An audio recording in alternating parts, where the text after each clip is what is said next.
What is up sa inyo mga afford? Akala ko simpleng food vlog lang yung ginawa namin. Pero may nangyari na hindi ko inaasahan. Hindi ko talaga in-expect. Naalala nyo yung na-feature natin last time? Yung Kennedy's Grilled Burger? Yung may Krabby Patty pa nga. Nag-message sa akin yung owner after natin i-post yung video. Sabi niya may mga customer daw na dumayo dahil napanood nila yung video natin. Sobrang saya ko nun.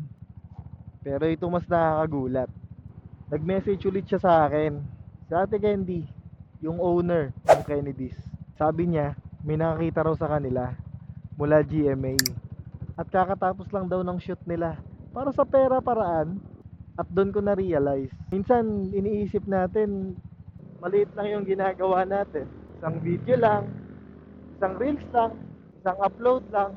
Pero hindi mo alam kung sino yung maaabot nun. Pero hindi ko sinasabing dahil sa akin ha, kaya nangyari yun. Siyempre, sipag pa din, tsaka yung effort pa rin nung may-ari ng business. At tsaka yung quality siyempre, nung pagkain na sineserve nila sa mga tao. Dahil din sa mga vlogger na nakapag-feature na sa kanila. Legit, hindi imitation.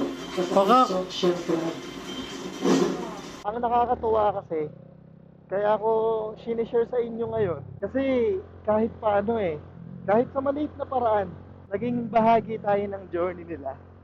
Kasi minsan, may totoong taong natutulungan sa kabilang side ng screen. Kaya sa mga kapwa ko content creator dyan, patuloy lang tayo.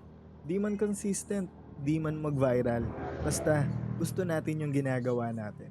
Yun lang mga effort. Gusto ko lang i-share sa inyo yung nakakatuwang experience ko. Maraming salamat sa panonood. Hanggang sa muli. Kita kits!